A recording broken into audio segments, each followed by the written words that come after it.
Welcome, everybody, back to the Game Vault podcast. I am your host, Mark, and Tom, do I hear something in the background there? There's a female voice. Who we could haven't it be? heard in quite a while. Is that a wild fox? It might be. It sure is. Hello. Throw your Pokeball. Gotta catch me. Welcome back, Jen. Thank you. It's good to be back. Yeah, so we got the whole gang together here. Special episode in that post Comic-Con. And also, for those of you, I don't know if I put it on Game Vault social media, but I'll announce it here, and then you would have seen it on Game Vault social media. But the Extra Life site is live, so you can, if you want to donate to us, it's tinyurl.com/GVP Extra Life. I made it simple this year, and so you can just go and do that. I've been having a hell of a time trying to find. I just wanted to get like an AI art of the number 8 because it's our 8th year, but the AI websites can't figure out what I mean by 8. The simplest thing. Yeah, I said 8 as a king, and it just gave me a Japanese man. This is why you don't need to worry about Craig taking over the world. Not yet. Not yet Anyway. It's been the weirdest thing today as I've been trying to find something to stopgap until I could figure something out. But yeah, it was funny. I literally just put an 8 as a king and a Japanese man showed up on the screen. I mean, maybe that should just be the logo. Yeah, no number 8s. No anywhere. Weird. Not even the word 8. Just a Japanese man in a white suit. Like with a king crown and all that. But like maybe there's some character named 8 in some anime or something I don't know about. That's very possible, Mark. That is an anime-ish name, I guess. Yeah. So yeah, that was my week. This week was getting the Extra Life site all up and ready. As you know, we're going to be splitting it over 2 days. First day will be November 11th. That'll be the day when all of us, or most of us, make it in person to do our normal multiplayer Jackbox. Probably get the WarioWare game because that seems kind of cool, you know, our shooters and stuff like that. It's going to be 12 hours, so a lot more condensed, a lot more, not so much downtime as there usually is with it. With the shorter days, that means no D&D this year, since that would take up 1/3 of the playtime, and we would rather be talking to you guys out there instead of doing that. So that's the first night. Second night, second day will be 12 hours. It'll be virtual. I'll be hosting that and playing through either a bunch of games or maybe just doing a marathon of one game with people popping in and out. We'll just see. That's more up in the air. But yeah, so that's November 18th, the next Saturday. Be more of a virtual thing. So maybe we'll get some multiplayer games in where we aren't playing split screen and stuff like that. So be on the lookout for that. It'll all be over on the Twitch channel at Game Vault Pod. So, without further ado, since you have returned, Jen, have you been playing any games? I have been playing a small handful. Oh my god, You've handful. been playing Starfield? I guess I'll start with Starfield. Starfield was like, you will mention me first, damn it. So starting off with Starfield, I've only played, I don't know, like 3 hours of Starfield. Don't feel so bad, Jen. I'm about the same. Yeah. Okay, good. So, you know, most people know I'm a huge Skyrim fan, pretty big fan of Bethesda in general. So I was really excited to get this. And as much as I'm having fun, it's kind of boring. And I'm really disappointed that I have to say that, or I don't have to say that, but I am saying that. It gave me a slight like motion sickness feeling too. It didn't last long. I turned off the blur and all that, so it got better. But it reminded me of when I first started playing Tiny Tina's. And that gave me crazy motion sickness, which has never happened before, ever. Like, I never get motion sickness at all. But Starfield made me a little dizzy, and I don't know whether it's just something with the camera itself. It might be the film grain. Okay. Yeah, I don't think I did anything with that setting, so I can. You can turn that off, so just check that out and see if that might be. Yeah, I immediately turn motion blur off in every game. Yeah, I hate motion blur. To me, it's unnecessary. but I get if you want to be totally immersed, then keep it on, I guess. But it's fun. It's a lot of fun. Like I said, I've mentioned this in the past. I am not a fan of side quests, specifically when I don't want to do side quests. And in this game, if you walk by someone having a conversation with somebody else, all of a sudden you pick up a side quest. And I'm no, I didn't want this. So it's a little annoying, but I'm having fun just wandering around. I'm really having fun with the space travel, like piloting the ship. It's not super easy, but it's fine for me. And I think my biggest complaint about the game right now is the I don't know how to describe it. The actual like on planet maps, like once you land on a specific planet, the map is really terrible in my opinion. Like it's really hard to find where you're supposed to be going.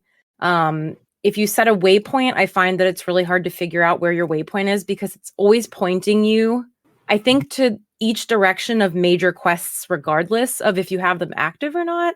I found it, I don't know if you guys agree, I found it to be very confusing to figure out where I'm supposed to be going. It's not intuitive at all. Trying to make sure what you have set, where your waypoints are set. Mm-hmm. Even if you do set a waypoint on the map, it will also show the quest you're doing. So you could it might still send you that direction even though you set a waypoint. Yeah. Right. Which is incredibly annoying. Yeah. The lack of a good mini map. Yeah. Is a problem. The mini map is terrible. Yeah. It's like Fallout 4 was 1,000 times better. Mm-hmm. And that game came out in 2016 or something. So yeah, in terms of that, yeah. Yeah, I hate the mini map. And I know like it looks like there are some symbols that maybe I have to decode, but it just doesn't feel good. It's not user friendly. And I was wondering if it was just me. Like, am I missing something? It is and not. Yeah, I looked it up, and the number one complaint, at least as of a couple weeks ago when I played, number one complaint was the minimap. So I'm glad that I'm not crazy, but it's fun overall. I haven't like been dying to get back to it, but I think it's pretty interesting. I'm not like super drawn into the main storyline yet, but I feel like in Skyrim I wasn't super rushing. As much as I don't like all the side quests, I wasn't also rushing to get through the main storyline either. So I'll just see. I'll get back to it eventually. I mean, I haven't really been playing much lately in general, but if when you do get back, I gave Tom the same advice last podcast. Mm-hmm. Do the main quest up and through Into the Unknown, because that's a turning point in the story, and not in a point of no return for something. Gotcha. It's just a turning point in the story. So just do push through the main quest all the way through that. And then, you can still go back and do some side quests if you're, wanting to do that. But sure. Yeah. Okay. Yeah, at that point, you'll know if it'll be interesting for you. Gotcha. Okay, cool. I shall do that. But yeah, other than Starfield, I've been playing, I played a little bit of Fae Forest. I don't know if, Fae Farm. That's what it's called. Sorry. I don't know if... Did you buy it on the Switch or did you... I did. I was going to say, I don't know if I think I went over this struggle probably the last time I was on the podcast, which has been a while now. I did wind up buying it on the Switch, and thank goodness I did, because I've taken a break from, gaming on my PC completely pretty much. And if I didn't have it on the Switch, I would have really regretted it. That being said, it's really not that great of a game. And... it's just, it's cute. Batting 1,000 here. Yeah, it's cute. It's fun. I think its major drawback. Well, there's two major drawbacks for me. Number one, the quests in general are like, they almost feel like a mobile game, and that's a lot coming from me because I used to be the queen of mobile games. It feels very like the quests are just like, oh, go collect 6 apples and bring them here. Okay, here's your prize. Next, go do this and collect these things and bring them here. Like, it doesn't feel like you're progressing a story with the quests. It just feels like you're running errands for these people, which is fine, I guess. But it just, I don't know. A lot of them seem like empty requests. Like they just needed to fill the game with all of these things to do, if that makes sense. The other thing that I don't like, and I thought that I was going to love this, but I hate it, is that you can progress through the game really quickly. So it's not based on real time like Animal Crossing is. So you can fly through the game kind of like Stardew, basically. Okay. But I feel like, I don't know if it's just me, I feel like the days are a lot quicker than Stardew, but it does pause time, which is really nice. Even if you're multiplayer, I believe time is paused if you go into the menu. Don't quote me on that because I haven't played it with anyone yet. But that's something I did appreciate. But yeah, I don't know. I guess being able to fly through the story really fast, and then you have all of these meaningless side quests, or most of the side quests feel meaningless. It just doesn't feel fun in a way that I want to go back to it constantly, like I feel about Animal Crossing. Because with Animal Crossing, you can only do so much in the day, and then you could do like decorating and like farming stuff and sell stuff, but you can't like fly through the rest of the week, or each day you have to wait for it to actually be the next day to do something or to buy something or to try to find something or do an event that only happens on a particular day. So I feel like maybe if they had made it more like Animal Crossing in that sense, I probably would have been a little bit more interested to continue to play it. But I probably put like, I don't know, maybe like 10 hours into it. I'm not sure. I have to look. But that's not really a lot considering Animal Crossing for me is like, I don't even, hundreds of hours probably. So, but it's fine. I would say it's probably not a recommendation from me if anyone's like on the fence, unless you're a huge Stardew fan and you're just dying to play something different. I would say give it a shot. But I mean, I think it's kind of pricey being what it is too. But that's just my opinion. I don't know if I'm assuming you guys haven't played it. I have not. I have not. No, I have not. Well, don't. Unless you want to. That's the Roxy Foxii recommendation. Ringing endorsement there. I would say avoid. And then lastly is Animal Crossing. I got back into that because I wanted to buy more Halloween decorations for my island because I'm a psycho. And I don't know whether, I haven't logged in like 2 weeks. So I don't know whether they started selling the Halloween stuff on October 1st or like the first week of October, because leading up to October, I wasn't seeing any Halloween things and I was getting really disappointed. So I don't know if it's in the store now, but I do need to log in and buy some stuff for my island. But I'm trying to deck it out in crazy pumpkins and stuff. But that's just my pointless thing that I'm working on. But yeah, nothing new there, unfortunately, because as we all know, they stopped updating it pretty much. So that's it for me. Nothing crazy. No spooky games during spooky season yet. I'm going to get back into it, though, because I need to make up some lost time there. All right. Tom, what have you been playing? I've actually been playing stuff. Hey. Believe it or not. So, as I mentioned, I think on the last podcast, I got another Mister setup for my upstairs room. I've been messing around with that, messing with the Saturn core that was just released, and playing all kinds of stuff, Sega Rally, Panzer Dragoon, also messing with PlayStation and Super Nintendo, because there's a million games on there that you could play on that. So I just kind of have been going through and messing around with stuff, and I saw something the other day that made me want to play Final Fantasy IX again, and I was like, maybe now's the time, since I have this in my living room now. I'll play Final Fantasy IX again. So that may be coming. You may be hearing all about that. Yeah. I know Mark is very happy about that.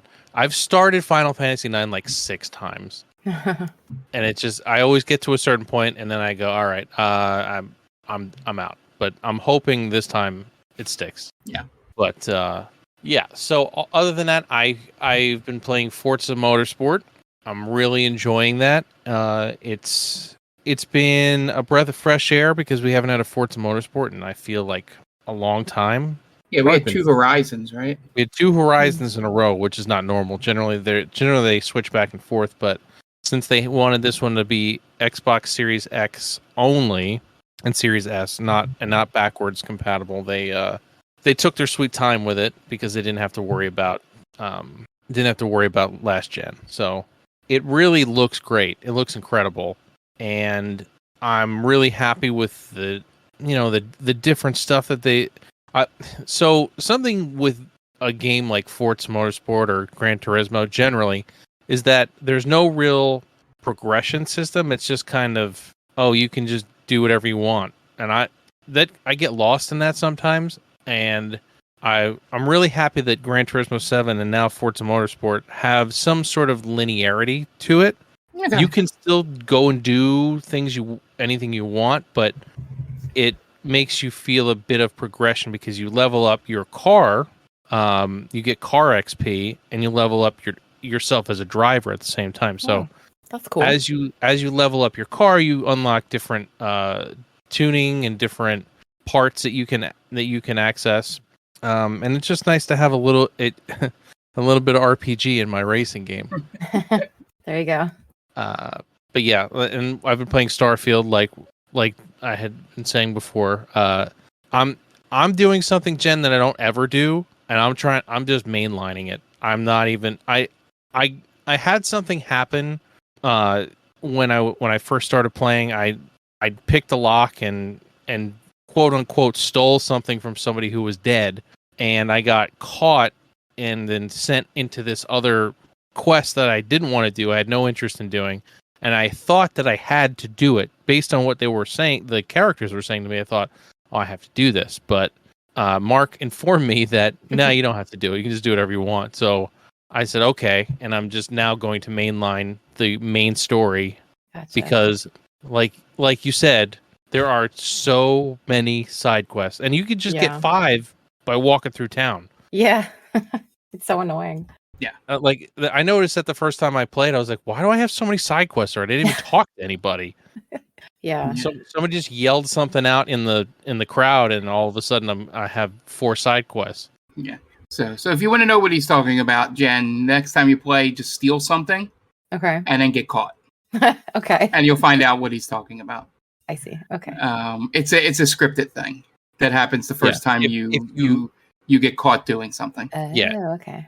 Yeah, and it kind of turned me sour because if nobody told me you don't have to do this right now, I would have just thought, man, I have to do this and I really don't want to. I might just not play the game anymore. Yeah, true. Yeah. Yeah. I the way I deduced it, and I can see how you could miss it, is because where it shows up on the quest board. I was like, oh, this isn't in the main section. So can I just leave? Well, I would never thought that because they make the way that's what I'm saying. They make it seem like if you don't do this, then something bad is going to happen. But yeah, like that was my thing. When I noticed where it popped up, I literally did the thing like, well, I'll quick save here and I'll walk out the door. They didn't expect you to do that. Yeah, and then nothing happened. And I'm like, okay. And I fucked around after that. But yeah. I gave Tom that advice when he was not complaining, like a more positive word than complaining, because he has venting. Venting. There you go. Yeah. About this, because it is they do a bad job at communicating that. And when I let him vent, and I was like, just to let you know, you can leave. At any point. Yeah. You don't want to feel like the game that you're. Yeah. Good. I was gonna say, you don't want to feel like the game you're devoting all these hours to, all of a sudden you messed up so bad and you just ruined the storyline. Like that sucks. So I'm glad you helped him with that. Yeah, it was my advice to him was like, if you're not in the middle of something that has like a timer, just go do the main quest. It's like, but because I haven't even started the quest he's talking about. I literally got it, did the quick save, and walked out the door, and then nothing happened. So I was like, oh, okay. Yep. And so I don't even know, how far, but it was. This is the one game where I'm like, read a couple of those things you need to know before starting. Okay. This is for the audience out there. Before you play, read those things from GameSpot and IGN and all that stuff, or watch the videos. Because I doubt they're going to spoil anything, because it's a while. I think it's like the 5th or 6th main quest before you get into like when the real story starts. So anything they tell you there will just help. So yep. And then the big one, I just received and started playing Super Mario Bros. Wonder. Nice. And wow, was whoever made this game on something. Just the sheer visuals of the thing, and the fact that all of the plants talk. It's just spoilers, Tom. They talk to you in the first 5 seconds. So this is not a spoiler because, like I said, it's in the opening cutscene. You're in a different kingdom. You're in a different king. You're not in Mushroom Kingdom. You are in Flower Kingdom. And something wild happens immediately out of the gate. And I don't want to spoil it for you guys. So when you get the game, just know that I was not lying when I said something wild happens out of the gate, and then it just starts, and it's a great 2D Mario experience. It's not like I haven't had any real issues yet. I haven't had any parts where I was like dying over and over and over. There's a little shop you can go to. There's a currency where you can buy extra lives. You can buy power ups and stuff, which is nice. Yeah. So and the currency is everywhere, so it's not like you're not getting it. It's almost as easy to get as regular coins. So it adds another layer to it. You can pick any level you want to go to at any time. It's not super linear. There is certain points where they have it mapped out where you need to go in each time. But once you get to a little area, you can run around and pick which levels you want to go to before you move on.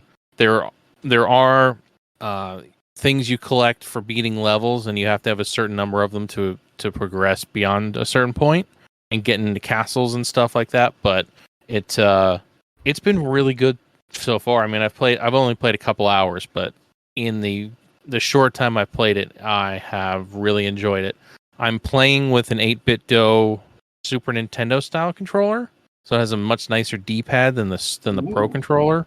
Yes. So I would recommend, if you have the Super Nintendo Switch Online controller, or if you have something similar to the Pro, what's it called? I think it's the SN30 Pro from 8-bit DOE. If you have something similar to that with a nice D-pad, I would highly recommend using that over Joy-Con or the Switch Pro controller, because those D-pads are not great, and you definitely want a nice D-pad when you're playing this game. But yeah, that's it. That's pretty much all I've been playing. Nice. So for me, I have been playing Starfield. I am 50 hours in. And it's funny hearing you guys going, I'm 3 hours in. I'm like 10 out. I'm like, yeah, I'm 50. And I think I'm maybe halfway through the main quest, but I did a lot of side quests. So yeah, I've done a lot of faction stuff, and I've become a deputy and a whole bunch of stuff. I paid off my house, and but I think I kind of got bored with the outpost and stuff. It wasn't the same as Fallout 4, where doing that stuff was just fun because there were people walking around the town and their houses. The house is just you, right? Like your crewmates don't come stay at your house, so it's no fun.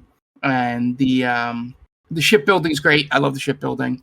If you're really into ship combat, I would recommend following the Freestar Rangers side quest when you first get that, because the ship you get is fucking amazing for doing that quest.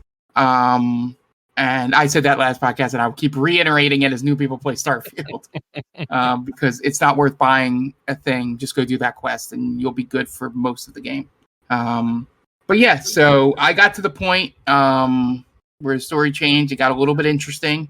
So I'm hoping that it sticks the landing with it, but I'm trying to just mainline the quest at this point, main quest, because that November 17th is drawing ever closer for Super Mario RPG, and I may want to pick up, Spider-Man or something like that as well. So just basically finishing out stuff. I got married, as I mentioned on the last podcast, or a commitment ceremony, because they don't want to offend anyone. But yeah, it's this whole thing where you can go through the whole thing. I made the joke last week about the divorce, where you can go through the whole thing, get to the end, and then talk to her right after the wedding. And one of the options is like, I don't think this is going to work out. Oh my God. Like immediately. Wow. All that work. Right out the window. But yeah, so I liked who I chose, unless if there's someone else I meet later on that I'll be pissed off about.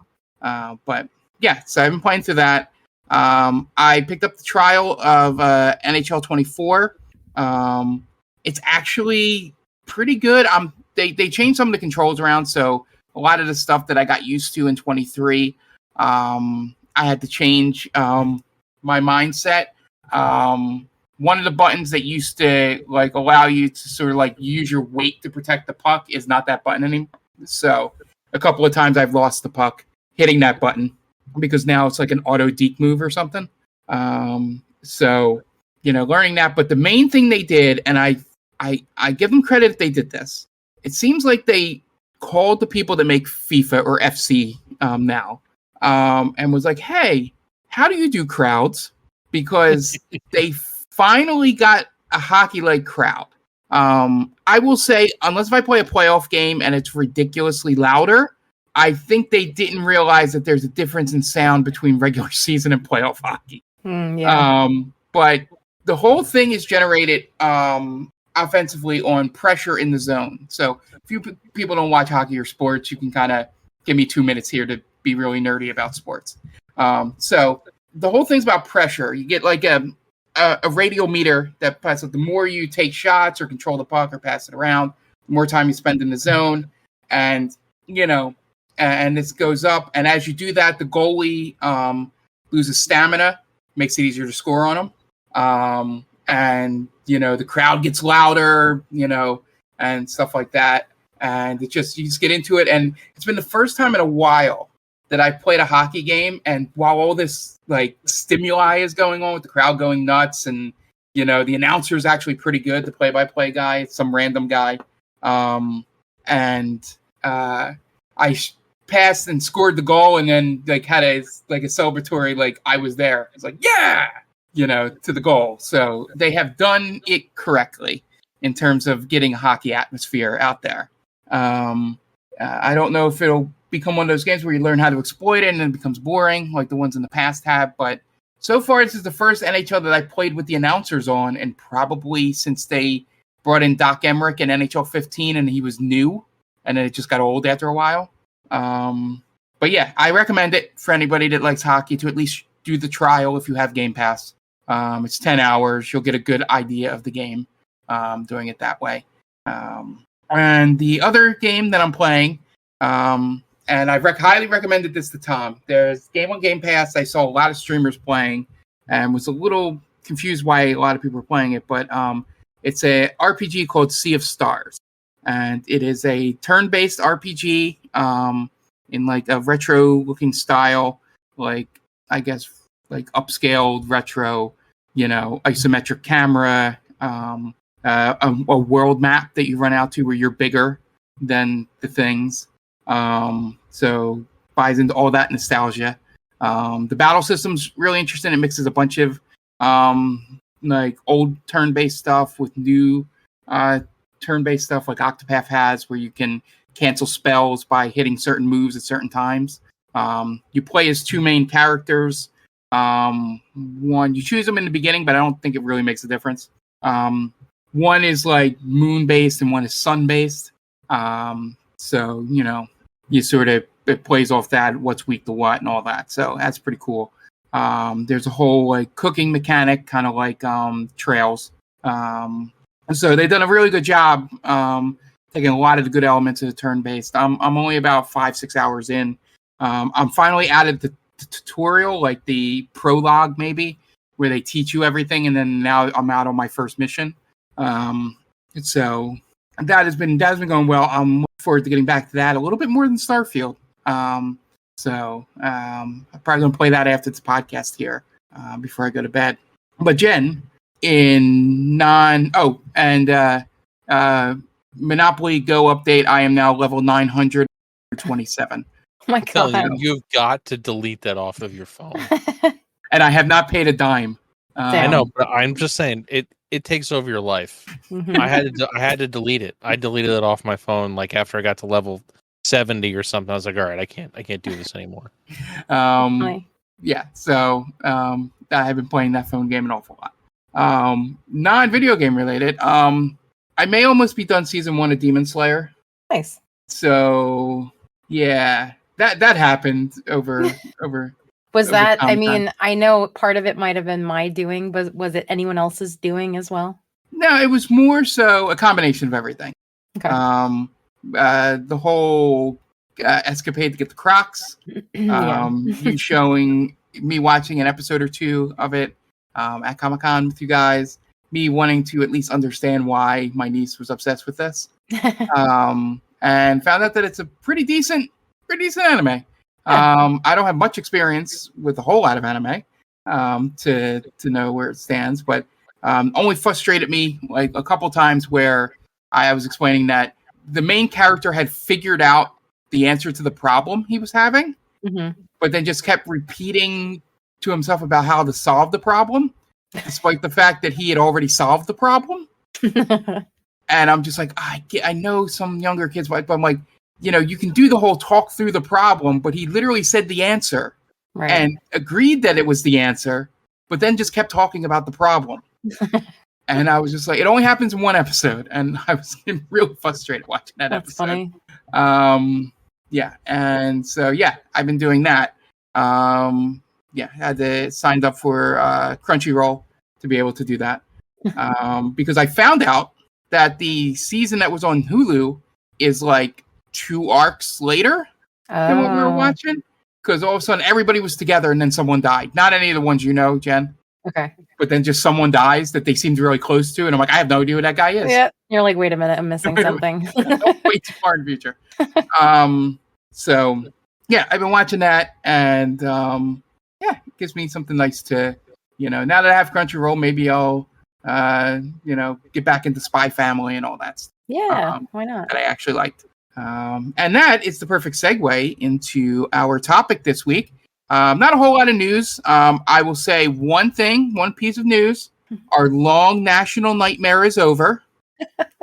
Microsoft has officially bought Activision, Blizzard, and King. And as Tom pointed out, in the photo that they put out announcing it, the game that is square in the middle of the games that they're proud to bring to Microsoft is Candy Crush, which is absolutely the game they were going for in this whole thing, and just bro gamers just thought it was Call of Duty. But nope, it's Candy Crush. Candy Crush makes a hell of a lot more money than Call of Duty. My dad still plays Candy Crush, so exactly. So that was funny. I'm waiting to see if Candy Crush comes to Game Pass. I don't know if they can do that, but it was pretty funny. The one bit of news from it, Phil Spencer said that the games won't be on Game Pass for a few months. So if you were looking to get Call of Duty when it releases, Modern Warfare 3 will probably not be on Game Pass when it releases. Unless if something changes, I'm assuming that'll all be in the new year for that stuff. That was the one bit of news. We've been following this story since almost the beginning, so now that it has a resolution, I thought, even though we were mostly skipping the news segment this week, I thought we would be remiss to not mention that. So, my perfect lead-in, Comic-Con led me to Demon Slayer. Me and Jen both went to Comic-Con along with other people. And I thought we'd do a little quick segment here, just talking about, the vibe of Comic-Con this year. Jen, I don't know if you want to start it off. Sure. So I've been going to New York Comic-Con with Dan, who's my husband, who's been on the podcast quite a bit. We've been going for, oh my God, at least 10 years to this specific one, maybe more. So we were just saying how amazing it is that we started going with friends as well. So usually it's a group of us, with Mark included. I know, Tom, you've been there with us in the past. I have. It was my first cosplay experience. That's right. And it's always a lot of fun. One thing that I can say is that it gets literally, and it feels more crowded every single year. Like, without fail, it feels like they're cramming more and more and more people in every single year. And although it's very fun, it gets very exhausting to try to walk around, especially the show floor, which is, like, I guess I could say the main focus of Comic-Con, because that's where all the vendors are. And, you could buy all kinds of stuff from, like, comic books to anime statues and posters and just all kinds of stuff, dice for D&D, all kinds of stuff. But there are parts of the show floor you literally have to, like, do this shuffle walk, because you can't take a do full the Scott step. Hall walk. Yeah, it's really tough, and then your hips start bothering you. Like it's a process, and you really have to not mind being around a lot of people, because which is why I don't go anymore. Right. Yeah. If you are claustrophobic or even a little bit, this is not the place for you to go. But yeah, I mean, that being said, I think that we all had a ton of fun. It's our little tradition now. We stay in the city, we go out to eat, which is really great. And then we walk around Comic-Con together. Some of us dress up sometimes, some of us don't. I personally like to people watch a lot at conventions. Someone just recently asked me what my favorite aspect of going to Comic-Con is. And it used to be, I think, me personally dressing up and trying, not being competitive with it because I don't enter any contests, but I just try to like do the most complex, which is silly, but the most complex thing that I could think of that I really am into, like Aloy from Horizon Zero Dawn. But now it's become more of like, I just want to be comfortable and I want to dress up as something that I like. And I'd rather like sit back and look at other costumes and like talk to people and ask them how they made something and kind of learn that way. And I also love walking through Artist Alley, which is Mark's least favorite thing, right, Mark? Yeah, boo art. Mark hates art. Yeah, Mark hates well art. documented. Yep. I love walking through Artist Alley, even though that's another place that gets really crazy and crowded. But the artists down there are really cool to talk to. Most of them, you can watch some people doing like drawing live or painting live. There's some pretty big comic book artists that you could meet if you're into that. And it's just a lot of fun. It's pretty cool. I feel like New York Comic Con and most likely San Diego, those are two conventions that pretty much have something for everyone there. Yeah. And this year there was a lot of anime. I feel like there was more anime content this year than any other year. Yeah, that's what I was going to say. It's the first thing I noticed when I walked in was that me and Aunt went up the first escalators because we went a little bit ahead of you because you were getting ready. And it was just all anime. Like, first, not like, even half of the show floor, pretty much. Yeah. Like, it was, and it's pretty obvious why. I mean, the One Piece live action show just started. Dragon Ball has some new stuff coming out. I think Naruto has a game coming out. Demon Slayer apparently has exploded. I waited in a line for 2 hours to get Crocs for my niece. Shout out to Bunpla. So I do want to ask, how not Marvel centric is it at this point? I didn't see much outside of Spider-Man 2. I didn't see much at all. Really not much. Yeah. I think people are so fed up and done with comic book movies and stuff that anime is just going to take over. Yeah. There was a booth for X-Men. I think they're doing something with like the X-Men Institute or something. So like there was a little booth for that. It was like vendor related stuff if you're going to see Marvel, really. Unless I missed something. And even video games took a backseat this convention. Yeah, I saw Spider-Man 2. There was more stuff on panels for video games. They had a Rebirth panel. Where they announced the worst kept secret that Matthew Mercer is voicing Vincent. First words out of his mouth in that trailer is like, "That's fucking Matt Mercer." Yeah, everyone knows his voice by now. He told a really good story. Just to take a slight tangent here, where they sort of pranked him into letting him know he got the job. They didn't call him for like a year or 6 months. I guess that's how it works with Japanese studios. So he thought he didn't get it because normally it's like 3-4 months at most before you know. So he knew somebody that was on the voice direction. So he's like, "Why don't you come in and do some of the like side voices? Some of the townsfolk and stuff like that. Because I know how much you love this game and blah blah blah." So they put him in the booth and they gave him a script, and the script was for a 12-year-old kid in Nibelheim. That was and he's like, I don't know if I've ever done that. But he's like, I tried and it was real bad. And then he was like, I was like midway through the script, and then all of a sudden the screen started glitching out, and then his script started glitching, and then it popped on the screen and basically let him know that he was Vincent. Oh my god, that's funny. So he was like, "Yeah, I've never done the 12-year-old boy before." So he's like, "We went real great. bad." They probably thought really hard, like, what can we do that he can't? Like, what can we make him do that we know he can't do well? Yeah. And that was the only thing they could think of. Yeah, so that they were there for that. You know, there were signings and autographs for things.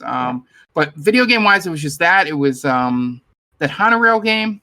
There's a second name to it. But the Hoyoverse, you know, and you know Genshin and all that. That had things that I wanted to go see, but just got way too tired after that, standing in that line. And then there were other things I saw that was more important, and especially since my niece doesn't really play those games anymore, it didn't feel as important to get there. But that was basically all I saw. The fun things, video game wise, is that there were a lot of. I took photos for Tom that I'll show him next time I see him. For they had these, you know, those like Asian. I guess they're supposed to be like bamboo, but they're probably not bamboo. Like you sort of pull them out like a projector screen, and it has art on it. Kind of like a scroll. Oh yeah.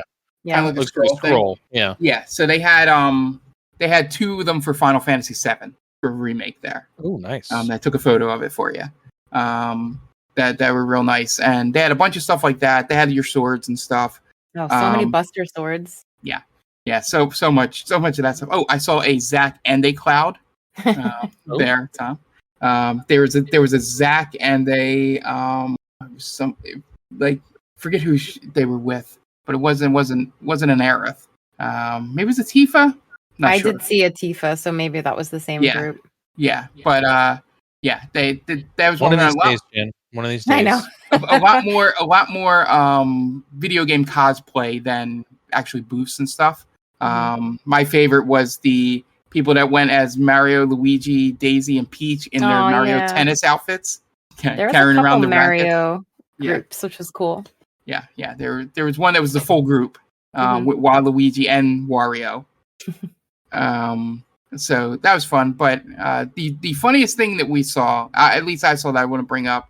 I know it's a video game podcast, but you know, I guess these are tangentially related. It's nerd related. It's nerd all Me and Ant like to make a beeline for the old wrestlers table to see who shows up.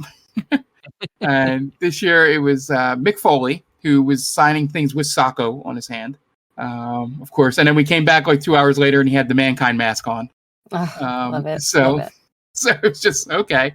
And then Jake the Snake was there. Rikishi was there. And then for your 80s wrestling fans, Demolition was there. I don't know which ones, because I think there's 3 of them. They only said Demolition. They didn't give names. And then Matt Hardy and Ted DiBiase were at another table there. But the funniest thing was day 2 on Saturday. So we go to the old wrestlers table to see who's there. It's 2 of the same are there, Rikishi and Foley.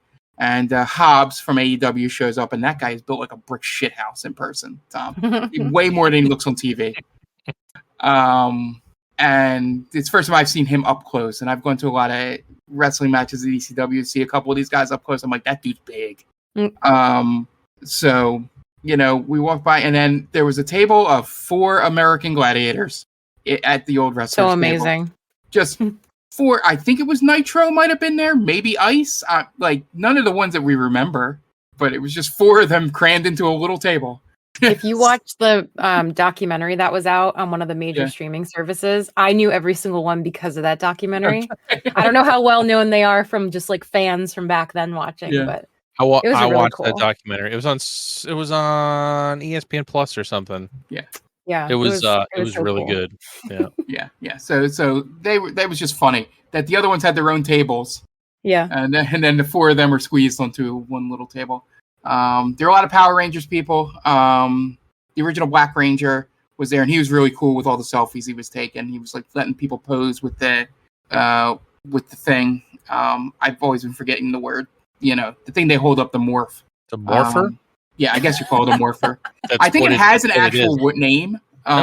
It's a morpher. That's what it's called. Okay. I thought it had an actual outside of No, I think it's just called a morpher. Okay. Yeah. So that was pretty cool. And then I went down the artist alley, begrudgingly. He destroyed so much art down there. And got tricked into, I shouldn't say tricked, me not looking around well enough. Ended up having me buy 4 pieces of art from one artist, all Final Fantasy related. So I originally got drawn to her table because there was a photo of my waifu, Karlach, from Baldur's Gate 3, my tiefling mama, there. And I thought, I don't want to do that. That doesn't mix in with anything I have, on my walls and stuff. And then I saw they had a character portrait of all the characters from Final Fantasy VIII. I'm like, oh, that's pretty cool. It's actually well done. I'll take that. I buy it, and as I walk away, the person with her, like her helper, like moves, and I see a Final Fantasy X poster. And I'm like, fuck! I have to get that. So I walked back, I'm like, your man just moved. And he leaned out of the way, and I'm like, I want that Final Fantasy X poster behind it. And she's like, okay. And then she said to me, the thing, if you've ever been to Artist Alley, for all you out there, Jen will know exactly what's coming next. Mm-hmm. You've already bought 2. If you buy 3, you get 1 free. Yep. And that's how they get you. That's how they get you, Mark. And I looked over her shoulder, and I saw a portrait of Final Fantasy VI. And I was like, I will take that one, and just give me 7. Because the one they had for 9, I should have just bought 5, to be honest, and just cleaned her out of the Final Fantasy ones. Wasn't that well done. Because they're a little more cartoony characters, and she seems to be really good at drawing like more human-like characters. Mm-hmm. Yeah. But yeah, that's how she got me. So I have those. Now I have to have a Final Fantasy wall, because I have those 4 portraits, and I have my watercolored Yuna doing Ascending from Final Fantasy X that I have to hang up. And then, because I buy video game stuff, not so much comic books down at Artist Alley. Me and Dan walked around for like 5 minutes finding this table, and the reason I couldn't find it was because the girl switched the poster that she was advertising.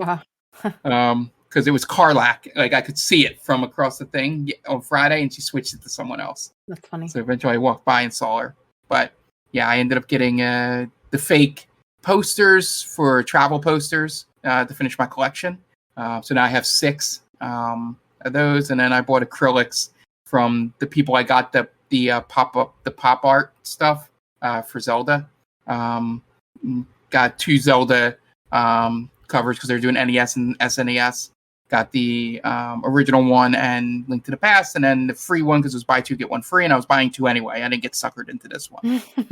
I got Super Mario 3 because that yellow box is iconic.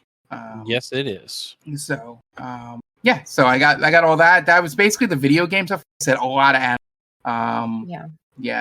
and cosplayers. I'm trying to think. I want to think of one really good one. Oh, there was a really good Seth freaking Rollins. Oh gosh, yeah. That Ant. First time I've ever seen him excited like a little child at something. He literally bolted. He teleported for me because I turned around and he was gone. He literally bolted from me and Dan in the middle of a sentence because he saw someone dressed as Seth freaking Rollins. And at first I was confused because the way he left, I thought it was actually Seth freaking Rollins. Like walking by, and I'm like, that's pretty cool. Where is it? And then saw that it was someone cosplaying. But yeah, so that was all cool. But I don't know. That's basically Comic-Con. I recommend it, especially if you're on the East Coast. It's a pretty good experience for one day. I like doing the 2-day, which I found out this year. Outside of and thank God we found the quiet room. Oh my gosh, seriously. Yeah, to be able to sit down. It's because now we're old. Mm-hmm. I like the second day because the first day you can go explore everything to see what's there, and then day 2 you can concentrate. Yeah. On where you want to go, what you want to do. If you want to stand in line for 2 hours for something. I think if I wasn't standing in line for the Crocs, I would have stood in line. I think they were doing some previews of games and stuff like that.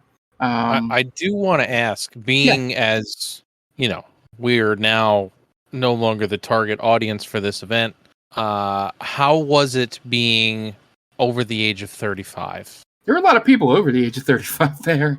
I think the con just grows up with everyone, is what I felt. Yeah. I think where the question you're asking comes into play, Tom, is there's a lot of stuff that, especially in the anime side, that I no idea of, like complete like blinders, not even knowing that's a thing. And that's, I think, where the age thing comes in. Not so much the people there, but the things that are popular now. Right. It's sort of we're starting to become the old people that just want to see our stuff. Yeah. But the main old thing is that walking around is not great anymore. Especially the shuffling. We all got old people hips. That's what I was gonna say. If you're talking literally, every year I feel like it gets more painful to attend Comic-Con. Yeah, but it was my favorite part of Comic-Con, sans everything, was when me and Bunpwa were standing in line for the Crocs, and there were 3 lines, so one really big line and then 2 shorter lines.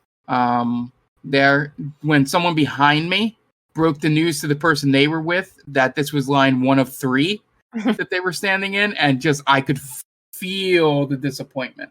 Aww.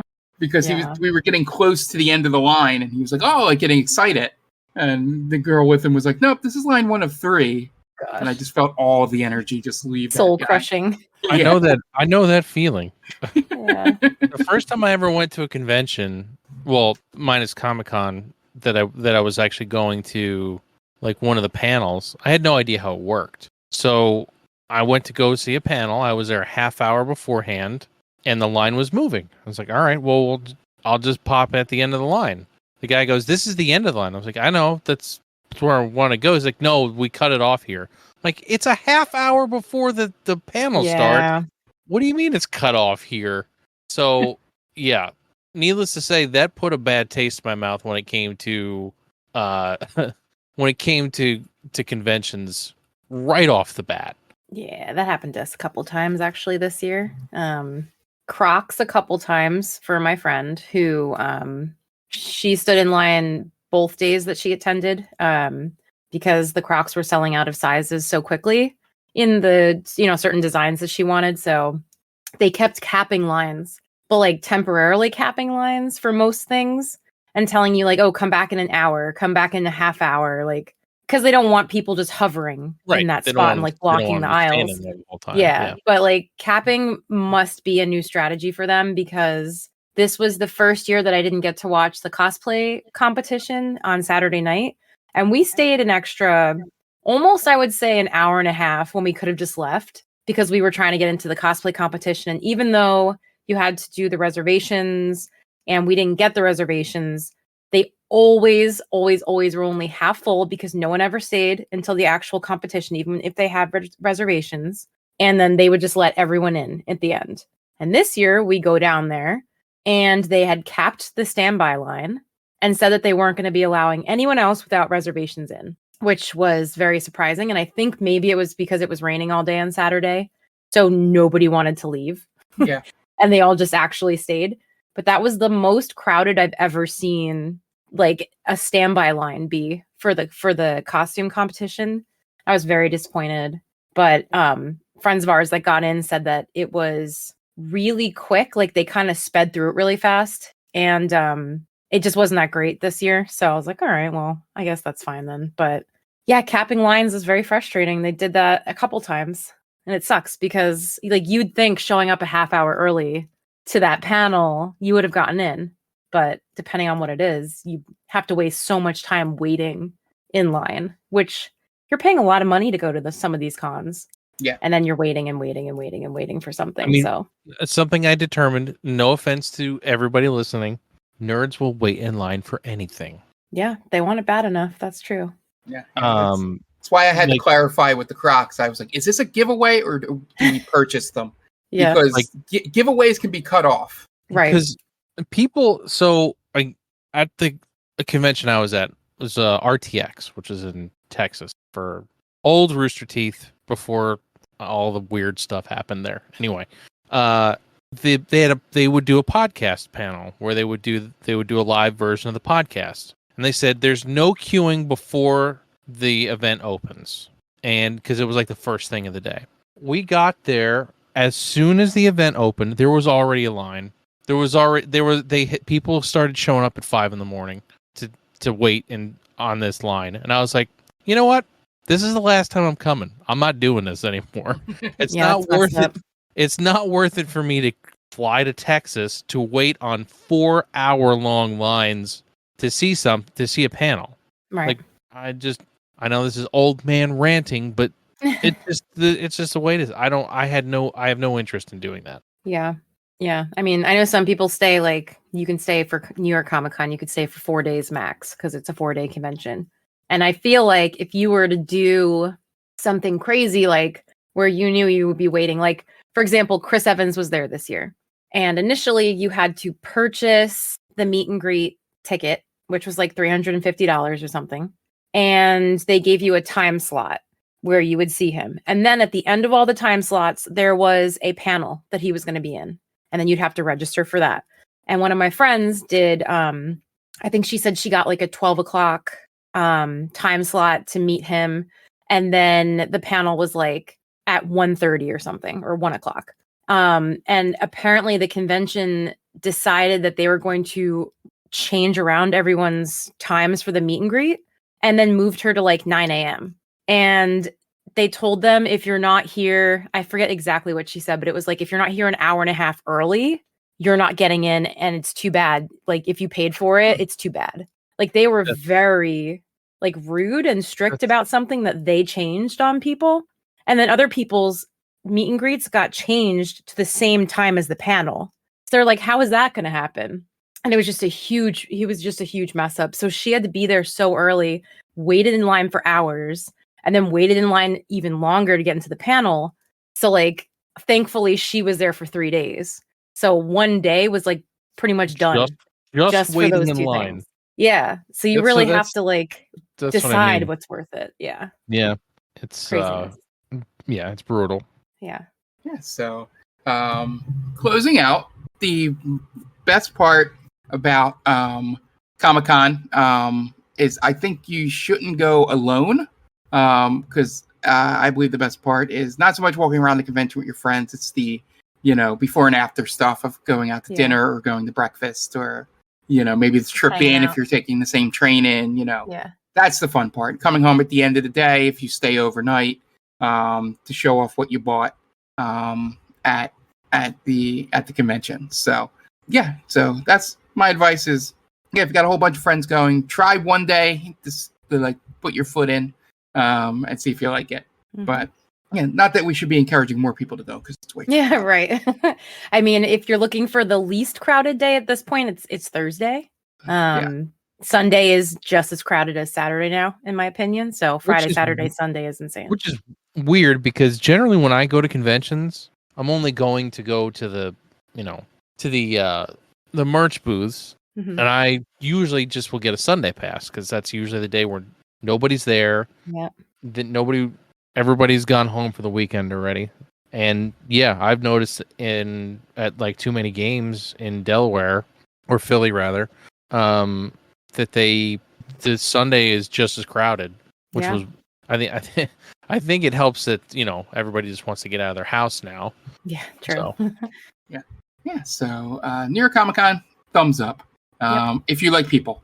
Yes. Stress that. Yeah, if you don't like people, like if you're like me and you don't want to be anywhere near people, not the place you want to be. Yeah. Or if you're a germaphobe or like just concerned about getting sick, not the place to be. Nope, not definitely. At all. All right, and that leads us into our game. This Retro Roulette was Crusin World for the N64. And I know Tom streamed it. I'll give my opinions first, because I have some pros and cons for it. Pro, I like the backgrounds. A lot of good artwork with all the different countries. I made it up to France. I don't know how far to the end of the game that was. But yeah. You had to get to the US, so you had a little ways to go, I think. That's probably about halfway. Yeah, I think France was the last one I beat, and I think it sent me to Mexico or something after that. But I like the backgrounds, the aesthetics. Were a lot better in Crusin USA. And maybe just because you can do a lot more in showing off things by going to different countries than just doing cities within the United States. And the pop-in was a little better. Except that'll show up in one of my cons too. But I rather enjoyed, the look of things, and the major pro was that you only need to finish third to move on to the next thing. Very much a pro for this game, for sure. Yes. Instead of first. So cons, opening song sucks. It's not. It made me laugh. Yeah. It's not Crusin USA. Beginning. So that was pretty bad. The pop-in with the cars just reminds me of Road Rash, in the most frustrating parts of Road Rash, where you would come over a thing and have no way to avoid hitting a car. The accidents were really weird. A couple times I got into multiple accidents and bumped myself into first place. Yes, I was going to say that too. It was great. It was awesome, but it was also the worst thing was when you would be, there because there was no rear view, and then all of a sudden someone clips you in the back and spins you out, and you didn't even see them. Yep. Be there. And my last con, because these are very simple, generic, racing games, so there's not much to dig into too much. My big con was that there was no reward for getting into first place because of the rubber banding. You could drive perfectly. Oh yeah. But then all of a sudden a guy's on your tail if you make one mistake. Yeah. Yep. And I feel like that's no good. I shouldn't have to drive perfect to win first place. And I don't know if there's some kind of mechanic with the that I was missing to make me get a little more speed at certain points. But I felt like that once I made a mistake, I could never catch up to first again. But had fun. Those games are always fun, but just some frustrating moments with it. I guess I'll Jen, if you've gotten a chance to check it out, I did. I'll let you go because then Sure. Tom can fill in on things after he streamed or things he didn't mention on stream. Sure. So I also did pros and cons. I actually had already played this game as an arcade game, so I was really excited to play this again. I always love when I play Retro Roulette games for the podcast that I already have nostalgia for, because it doesn't happen often for me. I think overall it's super easy to pick up and play. There's really not much to the controls that would make it confusing for anyone to learn, which is always nice. The music was hilariously bad. So I agree with you. The second it came on, it was like, whoo! I was like, what the heck? What is this? There is a good selection of cars to choose from, I feel like. And I really like the artworks of the maps as well. I felt like driving in this game was pretty user-friendly. It wasn't one of those games where the driving is so sensitive that if you, hit the joystick a little bit, you're going to fly off the road, which I tend to do a lot because I just am not great at driving games. So I appreciated this game for that. I think one of my favorite aspects of the game is that the computer is not ridiculously smart. So I could see the other computer-controlled players crashing into each other and making mistakes. So I always appreciate that you're not just fighting for your life the whole time. And I also liked how you have to be aggressive to the players around you and try to take them out because, as Mark mentioned, it's really easy for someone to fly up beside you. And a lot of times, if they're close enough, they're going to make you crash. So you kind of have to seek them out first. And I think that was kind of fun for me because it added a little extra element of trying to knock people out while you're going around tight curves and avoiding oncoming cars. And I also mentioned the same thing in my notes that Mark did, where you can get into a huge crash and all of a sudden you fly over everyone and you just land perfectly and you're in first place. And it's so silly, but when it happens, you're like, yeah, hell yeah. And then my cons, this is not much of a negative aspect per se, but I thought it was worth mentioning. I found most of the tracks to be pretty short, and I didn't play super far into it. I think I stopped after Egypt. But I was kind of cycling through them just to see what they were like. And I feel like with them being kind of short, it's much less forgiving when you make a mistake, because it's really hard to bounce back if you get messed up, because before you know it, the race is practically over already. And then I guess tying into that, like Mark was saying too, the rubber banding was super annoying, because if I was in first by a long shot and like my tire went over the side of the road a little bit and slowed me down, all of a sudden I was in like third or fourth place because people were flying by me. So I was like, what the heck? How's that possible? But yeah, overall, I had a lot of fun playing this. I was pretty happy with it. Yeah. So, Tom, any just if you want to repeat your thoughts while you were playing the game on the stream, or anything you've thought about over the last 2 weeks? So thinking back to it, the difficulty is way harder than the original game, which is nice that they gave you the leeway of having third place be your place you need to move on. I don't know that I would have gotten through it if I had to finish first place on every track, because it was tough. There were definitely some hard tracks, and the AI is way better. And well, the AI is better in the fact that it'll stay ahead of you. Like you were saying, it's not an easy thing to catch up. Once you're behind, there's really no chance. They added in that little boost thing that you could do where your car wheelies, and it makes you feel like you're going faster, but it doesn't really do a whole lot. It looks cool. It's more for looks than anything else. But yeah, I had a lot of fun. I saw credits again on a Retro Roulette game. It's always nice when you get to see that. Nice. And I ended the stream, and I was like, because you make it to Florida, and I guess it's supposed to be like Cape Canaveral or whatever where they launch rockets and they launch the space shuttle. And I was like, I could have swore you went to the moon.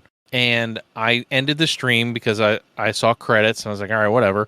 And then as soon as like I ended the stream, it loaded the level to go to the moon. I was like, oh man. But I didn't get a chance to show that on stream, but I played it, and yeah, it has weird gravity, and it's funny. Wacky, just like you would think it would be. But yeah, it's a fun, pick up and play if you have 30 minutes and you want to pick up and play a game. It's great. I highly recommend it. It's got a whole lot more cars than the first game. The one nice thing is the track seemed wider. I don't know, in the first game, I feel like everything felt really tight. Everything felt really small. But in this game, everything felt a lot bigger. At some point, I would love to get Crusin Exotica, but for some reason, it's like incredibly expensive to get Crusin Exotica, a game that nobody gave a shit about until the pandemic, and now now N64 games are through the roof. Crusin Exotica was like a $5 game, and now you can't get it for under $50. It's wild. It's just yeah, Tom. Real fast to tangent off that. You would have hated it. They had a game grading booth. Oh yeah. God, you're absolutely right. I would have hated that. Yep. I would have told them all to go fuck themselves. Oh man. Anyway, yeah. So, it was a lot of fun. I'm glad we got to play this one. I always love myself an N64 racing game, and I'm glad I got to stream it and beat it on stream. It's nice to get to do that every once in a while. Yep. All right. So let's get to our scores. We'll go in reverse order. We'll start with Tom. I wasn't prepared. I was trying to decide what I wanted to give it. This is tough because it's not. I don't think it's a 4, but I don't think it's a 3.5 either. I'm gonna give it a 3.75. There we go. Going quarter points now.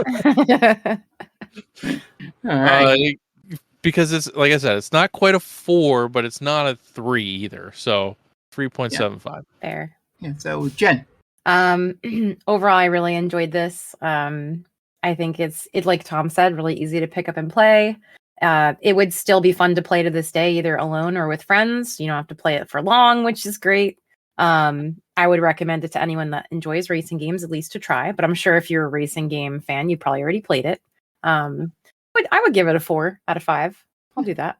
Yeah, so I'll go with the 3.5. Because I just wish the music was better.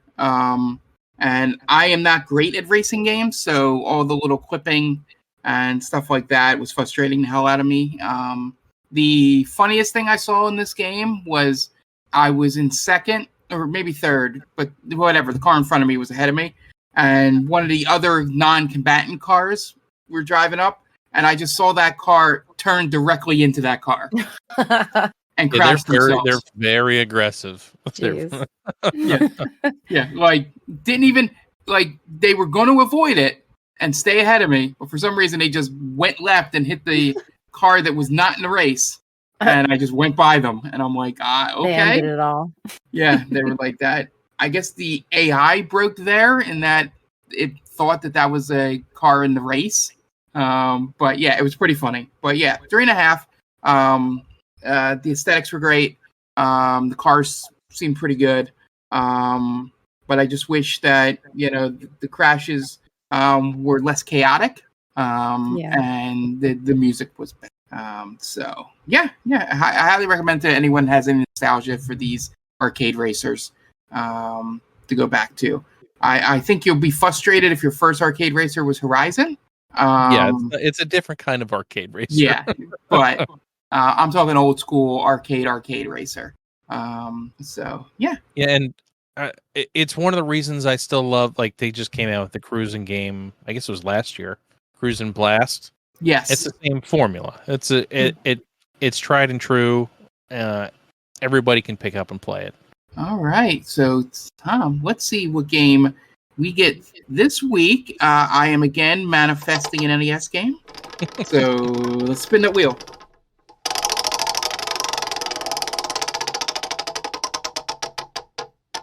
Well, I got it. Maybe I should start manifesting N64 games, Tom, because it seems like anytime I try to manifest a NES game, we get an N64 game. So, Tom, what's our Nintendo 64 game this week? We'll be playing Yoshi's Story for the Nintendo 64. Nice. I have not played this game before, but I did, as someone that owned a Nintendo 64 and was around the right age of people trying to advertise this game, I know this game exists. Never played it because I think I was on the edge of that age where it's like, that's a baby game. I'm playing Final Fantasy VII. It was definitely on that level. Like you if you were above probably 12 or 13, you're like, yeah, that's a baby game for babies. Yeah. Baby game for baby. So we'll be playing that on Monday, and I will sticks this week, unless if Tom wants to do it again. We'll see. I mean, if you it's up to you. Yeah. If you want to, because getting back on that horse of streaming, since a little bit, but I will be there no matter what. Either way. Okay. I do not have anything this Monday that I am aware of. Yeah. But so join us then. We're playing through that game.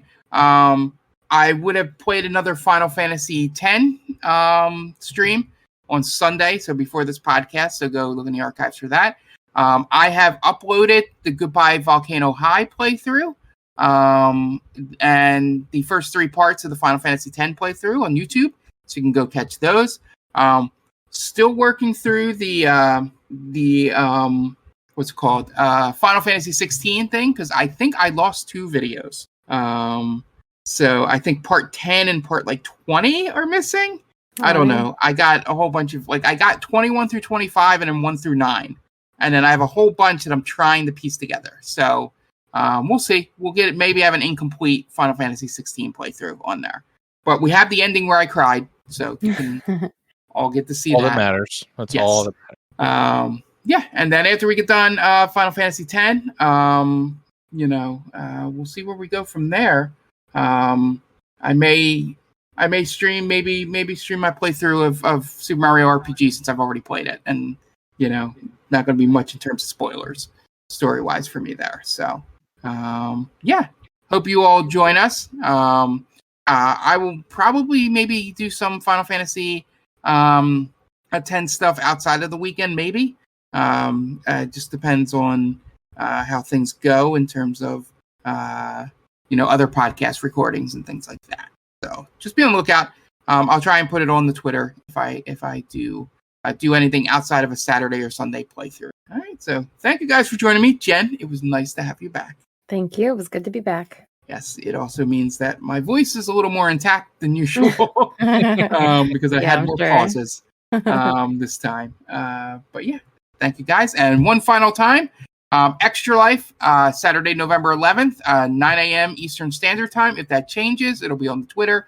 But we're thinking of going 9 to 9. The 9 has kind of a question mark on it because if we're in the middle of playing something, maybe we go to 10 or 11 or something like that. Like if we're having a really good Jackbox session or something. But 9 is sort of, that's when you can start expecting us possibly ending. Same with the virtual one. I'm thinking 9 to 9. But I can go past that because I am going to be in my home controlling it. So if I feel like I want to keep going, we'll keep going. But no cap. No cap. Oh, God, please no. Only for Mark. Just kidding. Yeah, only for the virtual one. We'll see how far I can go. I was thinking of finishing FF10 no matter where I'm at, if I'm still playing it at that point. But yeah, so you can donate. Go to tinyurl.com/GVP, as in Game Vault Pod, Extra Life. And yeah, we already, we're up to $50 already. Had the initial donation that I have to make when I set up the page. And then I got $30 from a friend. And then a coworker put in 10. So, people that probably won't be watching the stream, got in early, but got our bids up there. And, just because this is a new format, that we're doing splitting here, I put the goal at 750 instead of 1,000. Because I don't know if the momentum will carry 1 week to the next, if we don't make the 750 on the 11th. So, maybe surprise me out there. All right. So thank you guys for joining me. Thank you for listening. We'll see you tonight for Yoshi's story. And if you just listen to these podcasts, we'll see you next time. Bye.